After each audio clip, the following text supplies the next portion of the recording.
आज की वीडियो में हम वेरी इंपॉर्टेंट टॉपिक डिस्कस करने वाले हैं, ओवर टाइम वेज कैलकुलेशन, वो भी न्यू लेबर कोड के हिसाब से। प्रैक्टिकल एग्जांपल्स के साथ समझेंगे। 4 से 5 हम यहाँ पर एम्प्लॉइज के एग्जांपल लेके चलेंगे। जानेंगे कि ओवर टाइम कौन सी सैलरी पर कैलकुलेट होता है, सीटीसी पर, ग्रोस पर या बेसिक पर। जानेंगे कि हम अटेंडेंस के बेसिस पर टोटल वर्किंग आवर्स कैसे कैलकुलेट करते हैं। टोटल वर्किंग आवर्स के बेसिस पर हम ओवर टाइम आवर्स कैसे कैलकुलेट करते हैं, और उसी ओवर टाइम आवर्स के बेसिस पर हम ओवर टाइम वेजेस या ओवर टाइम पेमेंट कैसे कैलकुलेट करते हैं। आज की वीडियो में हम जानेंगे। तो ये वीडियो इंपॉर्टेंट है एक एम्प्लॉय के लिए जो अपनी ओवर टाइम वेजेस की कैलकुलेशन को समझना चाहते हैं, एक एचआर के लिए जो जानना चाहते हैं कि ओवर टाइम वेज कौन सी सैलरी पर कैलकुलेट होता है, अटेंडेंस के बेसिस पर हम टोटल वर्किंग आवर्स कैसे कैलकुलेट करते हैं, ओवर टाइम आवर्स हम कैसे कैलकुलेट करते हैं, और एक बिजनेस ओनर के लिए, एक स्टार्टअप के ओनर के लिए जो छोटी सी कंपनी को रन करते हैं, जहाँ पर एचआर नहीं है, वो खुद से ही अपना सारा काम करते हैं, तो उनको भी पता होना चाहिए कि ओवर टाइम वेज कैलकुलेशन कैसे होती है, कौन सी वेजेस पर होती है, अटेंडेंस के बेसिस पर हम ओवर टाइम कैसे कैलकुलेट करते हैं। तो आज की वीडियो वेरी इंपॉर्टेंट है, फ्री है और आपको बहुत सारी इंफॉर्मेशन देने वाली है। तो प्रैक्टिकल समझने के लिए चलते हैं कंप्यूटर स्क्रीन पर और इजी वे में स्टेप बाय स्टेप समझते हैं। तो जैसे कि आप देख सकते हो कंप्यूटर स्क्रीन पर मैंने एक ओवर टाइम वेज कैलकुलेशन का एक फॉर्मेट तैयार किया है। कॉलम ए में मैंने यहाँ पर एम्प्लॉयज के नेम लिखे हैं। कॉलम बी में मैंने यहाँ पर मंथली वेजेस लिखी है जिस पर ओवर टाइम कैलकुलेट होगा। कॉलम सी से लेकर एफ तक यहाँ पर मैंने अटेंडेंस लिखी है कि उनका टाइम इन क्या है, टाइम आउट क्या है, लंच टाइम कब स्टार्ट हुआ, लंच टाइम कब एंड हुआ, वो मेंशन किया है। कॉलम जी में टोटल वर्किंग आवर्स कैलकुलेट किए हैं उनकी अटेंडेंस के बेसिस पर। कॉलम एच में हम वर्किंग आवर्स के बेसिस पर ओवर टाइम आवर्स कैलकुलेट करेंगे। कॉलम आई में हम उनकी मंथली वेजेस के बेस पर डेली वेज क्या है वो कैलकुलेट करेंगे। कॉलम जे में उनकी हम डेली वेज को आवर्स में डिवाइड करेंगे। फिर हम उनका ओवर टाइम रेट कैलकुलेट करेंगे और लास्ट में हम उनकी टोटल पेमेंट कैलकुलेट करेंगे ओवर टाइम की।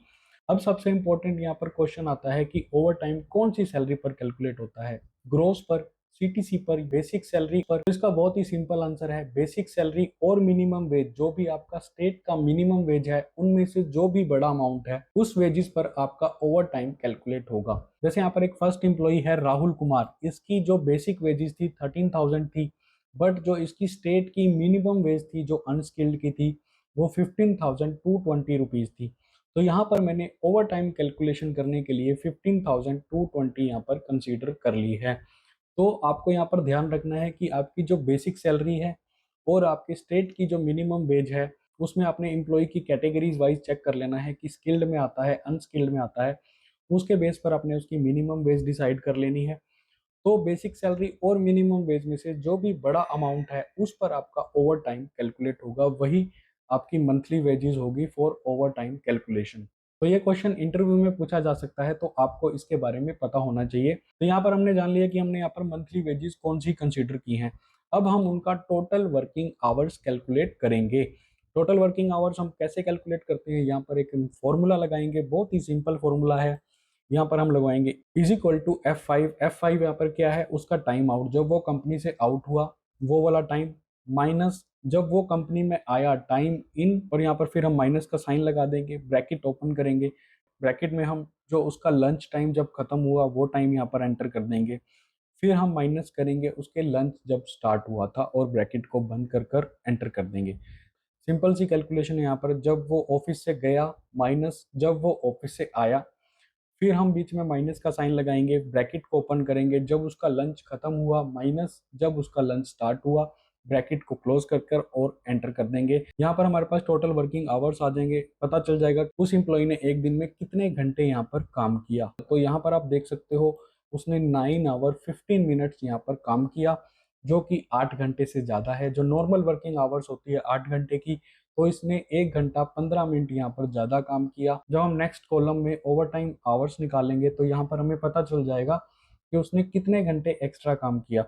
तो यहाँ पर हम इसी फॉर्मूले को नीचे ड्रैग कर देंगे और सभी का हम टोटल वर्किंग आवर्स कैलकुलेट कर लेंगे। तो जैसे ही मैंने इसको नीचे ड्रैग किया तो सभी का टोटल वर्किंग आवर्स हमारे पास सामने आ गया। जो एम्प्लॉई है यहाँ पर अमित वर्मा, इसने एक दिन में सबसे ज्यादा यहाँ पर काम किया, 10 घंटे 15 मिनट। हमारे पास टोटल वर्किंग आवर्स आ गए। अब हम उसका ओवर टाइम आवर्स कैसे निकालेंगे, सभी के लिए वेरी इंपॉर्टेंट है, ध्यान से देखना। ओवर टाइम आवर्स हम कैसे निकालते हैं, यहाँ पर हम मैक्स का फॉर्मूला लगाएंगे, ब्रैकेट ओपन, 0 कोमा Z5, जो हमने उसके टोटल वर्किंग आवर्स कैलकुलेट करने हैं उसको यहाँ पर सिलेक्ट कर लेंगे, उसको हम माइनस कर देंगे 8/24 से। यहाँ हमने 8/24 क्यों लिखा, बहुत से लोगों को यहाँ पर कंफ्यूजन हो सकती है। ये सिंपली 8 आवर्स को रिप्रेजेंट करता है, एक्सेल 24 आवर्स को 1 डे मानता है, तो इसीलिए हमने 8 आवर्स को एक्सेल में टाइम फॉर्मेट में कन्वर्ट करने के लिए 8 को 24 से हमने यहाँ पर डिवाइड कर दिया। G5 को 8/24 से माइनस कर देंगे और ब्रैकेट को बंद कर देंगे। तो यहाँ पर जो फॉर्मूला हमने यूज किया is equal to max bracket open 0 0 हमने यहाँ पर इसलिए लिखा कि अगर किसी की टोटल वर्किंग आवर्स 8 आवर में से कम बन रही है तो यहाँ पर किसी का भी ओवर टाइम आवर्स नेगेटिव में ना जाए, या तो 0 में आए या पॉजिटिव में आए, तो उसके लिए हमने यहाँ पर 0 लगाया। 0 कोमा Z5 जो हमने टोटल वर्किंग आवर्स उसके कैलकुलेट करे थे उसको हमने 8/24 कर दिया। तो हमारे सामने यहाँ पर फर्स्ट एम्प्लॉय का ओवर टाइम आवर्स कैलकुलेट हो गया है, जो कि 1 घंटा 15 मिनट बनते हैं। और इसी फॉर्मूले को हम नीचे ड्रैग कर देंगे तो हमारे पास सभी का ओवर टाइम आवर्स कैलकुलेट हो जाएगा। तो जो एम्प्लॉय था अमित वर्मा, जिसने 10 घंटे 15 मिनट काम किया था एक दिन में, उसका टोटल उस दिन का ओवर टाइम बनता है 2 घंटे 15 मिनट, जो कि सभी एम्प्लॉय से यहाँ पर ज़्यादा है। अब नेक्स्ट आई कॉलम में हम यहाँ पर डेली वेज कैलकुलेट करेंगे। जो उनकी मंथली वेजेस थी उसको हम 26 से डिवाइड कर देंगे तो उनकी डेली वेज हमारे सामने यहाँ पर निकल कर आ जाएंगी। तो अब यहाँ पर क्वेश्चन होता है कि हम 26 से ही उसको डिवाइड क्यों कर रहे हैं, 30 या 31 से क्यों नहीं कर रहे, मतलब एक मंथ में 30 या 31 दिन होते हैं, हम उससे क्यों नहीं कर रहे। यहाँ पर हम 26 से इसलिए कर रहे हैं क्योंकि हर वीक में एक संडे होता है, तो टोटल मंथ में 4 संडे होते हैं, तो हम 4 संडे को इसमें से निकाल देंगे। तो ओवर टाइम कैलकुलेशन करने के लिए हम यहाँ पर स्टैंडर्ड 26 डेज लेकर चलते हैं, उसी के बेसिस पर हम डेली वेज कैलकुलेट यहाँ पर कर लेंगे। तो यहाँ पर हम सिंपल सा फॉर्मूला लगवा देंगे, इज इक्वल टू B5/26 और एंटर कर देंगे तो हमारे सामने डेली वेज फर्स्ट एम्प्लॉय की राहुल कुमार की निकल कर आ गई 585.38। तो हम इसको नीचे ड्रैग कर देंगे और सभी एम्प्लॉयज की हमारे सामने निकल कर आ जाएगी। जिस जो नीचे के एम्प्लॉय हैं स्किल्ड कैटेगरी में आते हैं तो इनकी मंथली वेजेस ज़्यादा है, तो उनकी डेली वेजेस भी यहाँ पर ज़्यादा आपको दिख रही हैं। अब हम इनकी डेली वेजेस को आवर्स में डिवाइड कर देंगे, मतलब 1 घंटे में उनको कितने पैसे मिलते हैं उसमें डिवाइड कर देंगे। तो डिवाइड बाय 8 कर देंगे जो हमने इनकी डेली वेजेस यहाँ पर कैलकुलेट करी। तो यहाँ पर हम फॉर्मूला लगा देंगे is equal to I5 divide by 8। तो यहाँ पर हम एंटर कर देंगे, तो एंटर करते ही आप देख सकते हो 43.17 यहाँ पर हमारे सामने उसका 1 घंटे का रेट हमारे सामने निकल कर आ गया राहुल कुमार का। इसको हम नीचे ट्रैक करेंगे तो सभी इंप्लॉइज का हमारे पास 1 घंटे का आवरली रेट निकल कर आ गया। अब नेक्स्ट के कॉलम में जो भी उनका आवरली रेट निकल कर आया है उसको हम 2 से मल्टीप्लाई कर देंगे। अब यहाँ पर हम 2 से मल्टीप्लाई क्यों कर रहे हैं, यहाँ पर न्यू लेबर कोड में जो मेंशन है, अगर कोई एम्प्लॉई एक हफ्ते में 48 घंटे से ज़्यादा काम करेगा, 49 घंटे भी करेगा, तो उस पर जो रेट कैलकुलेट होगा वो 2 गुना होगा। मतलब अगर कोई 1 घंटा भी काम कर रहा है तो वो 2 घंटे कंसीडर किए जाएंगे। वो 48 घंटे वो 4 दिन में भी कंप्लीट कर सकता है 12-12 घंटे काम कर कर, या वो उसको 6 दिन में भी कंप्लीट कर सकता है 8-8 घंटे काम कर कर। वो कंपनी टू कंपनी डिपेंड करता है कि उनकी वर्किंग कंडीशन क्या है, या वो 12 घंटे काम करवा सकती हैं या 8 घंटे काम करवा सकती हैं। वो कंपनी टू कंपनी या फैक्ट्री टू फैक्ट्री डिपेंड करता है। बट यहाँ पर हमने ये चेक करना होता है कि अगर किसी एम्प्लॉय ने 8 घंटे से ज़्यादा काम किया है तो वो ओवर टाइम माना जाएगा।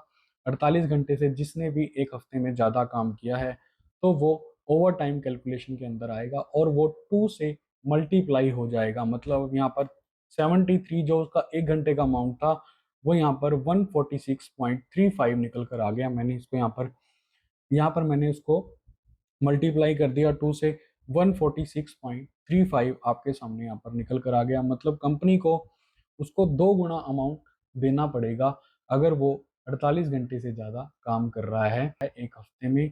तो ये सबसे मेन इंपॉर्टेंट पॉइंट है, आपने इस चीज़ को यहाँ पर ध्यान रखना है। इसी फॉर्मूले को हम नीचे ड्रैग कर देंगे तो सभी का ओवर टाइम रेट हमारे सामने कैलकुलेट होकर आ जाएगा जो कि डबल है। अब हम उसी के बेसिस पर ओवर टाइम अमाउंट निकाल लेंगे। ओवर टाइम अमाउंट हम कैसे निकालेंगे, तो यहाँ पर हम फॉर्मूला लगाएंगे जितने घंटे उन्होंने एक्स्ट्रा काम किया। जैसे फर्स्ट एम्प्लॉय ने यहाँ पर 1 घंटे 15 मिनट काम किया तो हम उसको इंटू 2 कर देंगे जिससे उनका टोटल ओवर टाइम अमाउंट निकल कर आ जाएगा। हम इसका फॉर्मूला कैसे लगाएंगे, इज इक्वल टू H5।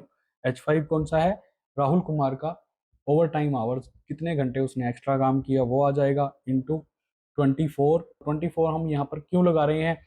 यहाँ 24 हम इसलिए यूज़ कर रहे हैं कि क्योंकि एक्सेल में टाइम को डे फॉर्मेट में स्टोर किया जाता है।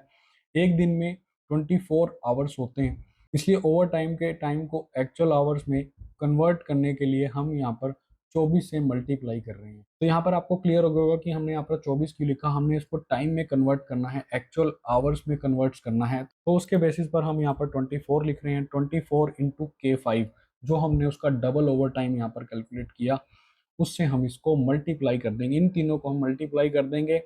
ओवर टाइम आवर जितने घंटे उसने काम किया इंटू 24 ताकि वो आवर्स में कन्वर्ट हो सके, इंटू ओवर टाइम रेट जो हमने डबल कैलकुलेट किया, उससे हम इसको मल्टीप्लाई कर कर एंटर कर देंगे। तो आप देख सकते हो उसका जो ओवर टाइम अमाउंट बन रहा है 182.93, सिर्फ 1 घंटे 15 मिनट का अमाउंट बन रहा है, जबकि उसको दिन में 1 घंटे के 73 रुपीज़ मिलते थे। अब उसको 1 घंटे 15 मिनट एक्स्ट्रा काम करने के 182.93 रुपीज़ मिल रहे हैं। तो यहाँ पर हम नीचे फॉर्मूले को ड्रैग कर कर सभी का चेक करते हैं कि सबका ओवर टाइम अमाउंट कितना बन रहा है। तो आप देख सकते हो 757 अमित वर्मा का सबसे ज़्यादा यहाँ पर ओवर टाइम बन रहा है। अब लास्ट कॉलम में हम टोटल पे कैलकुलेट करते हैं कि जो उसको सैलरी में एड ऑन करके ओवर टाइम मिलेगा वो कितना मिलेगा। यहाँ पर हम फॉर्मूला लगा देंगे is equal to I five मतलब डेली वेजेस जो हमने यहाँ पर उसकी कैलकुलेट करी हैं, उसको प्लस कर देंगे जो ओवर टाइम अमाउंट हमने एल कॉलम में निकाला है, उससे प्लस कर कर एंटर कर देंगे। तो आप देख सकते हो 768.32 रुपीज़ उसको एक्स्ट्रा मिलेंगे सैलरी के साथ। तो ये सभी इंप्लॉयज़ का हम नीचे कैलकुलेट कर लेंगे। जो सबसे ज़्यादा प्रिया सिंह को मिल रहे हैं यहाँ पर 2379 रुपीज़ सैलरी में एक्स्ट्रा, उसने 1 घंटा 30 मिनट ओवर टाइम किया था, उसके बेसिस पर उसको 2380 रुपये यहाँ पर मिल रहे हैं। तो इस तरह से हम ओवर टाइम की कैलकुलेशन निकालते हैं। सबसे पहले हम मंथली वेजेस डिसाइड करते हैं। यहाँ पर हम सबका टाइम इन टाइम आउट जो अटेंडेंस होती है वो यहाँ पर आपने उसकी लिख लेनी होती है, जो उनका लंच टाइम है वो भी लिख लेना होता है। फिर हमें वर्किंग आवर्स कैलकुलेट करने होते हैं। फिर ओवर टाइम आवर्स हम उसके बेसिस पर, वर्किंग आवर्स के बेसिस पर हम ओवर टाइम आवर्स कैलकुलेट करते हैं। फिर हम डेली वेजेस निकालते हैं कि उनकी एक दिन की कितनी वेज है, मंथली वेजेस के बेस पर हम 26 से उसको डिवाइड कर कर फिर हम उसकी डेली वेज को आवर्स में निकाल लेते हैं कि 1 घंटे में वो कितना पैसा कमाता है। तो हमने आवरली बेसिस पर भी उसका कैलकुलेट किया। फिर वो आवरली बेसिस को हमने न्यू लेबर कोड के अकॉर्डिंग 2 से मल्टीप्लाई कर दिया, तो उसका टोटल ओवर टाइम रेट हमारे सामने कैलकुलेट हो गया। उसी ओवर टाइम रेट के बेस पर हम ओवर टाइम अमाउंट हमने निकाल लिया। उस ओवर टाइम अमाउंट के बेसिस पर जो उसको टोटल पेमेंट मिलनी है सैलरी में वो हमने कैलकुलेट कर ली। तो ये होता है step by step over time calculation का पूरा प्रोसेस। तो आज की वीडियो में जो सबसे इंपॉर्टेंट क्वेश्चन यहाँ पर बन सकता है कि कौन सी सैलरी के ऊपर ओवर टाइम कैलकुलेट होता है, क्या रेट होता है ओवर टाइम कैलकुलेशन का जो कि डबल होता है, हम ओवर टाइम आवर्स कैसे निकालते हैं, टोटल वर्किंग आवर्स कैसे निकालते हैं, और जो सैलरी में उनको अमाउंट मिलता है टोटल पे वो हम कैसे निकालते हैं, इन सब पॉइंट्स के बारे में हमने आज की वीडियो में डिस्कस किया। तो होप आपको क्लैरिटी मिली होगी, आपको कंसेप्ट क्लियर हुआ होगा। तो आज की वीडियो में बस इतना ही। तो अगर आपको इन्फॉर्मेशन अच्छी लगी तो इसको लाइक जरूर करना, शेयर करना सभी फ्रेंड्स, एचआर और बिजनेस ओनर के साथ जो भी ओवर टाइम कैलकुलेशन को लेकर कंफ्यूज हैं। तो मिलते हैं नेक्स्ट वीडियो में और नई इन्फॉर्मेशन के साथ और प्रैक्टिकल एग्जांपल्स के साथ। तब तक के लिए stay safe, stay updated and thank you.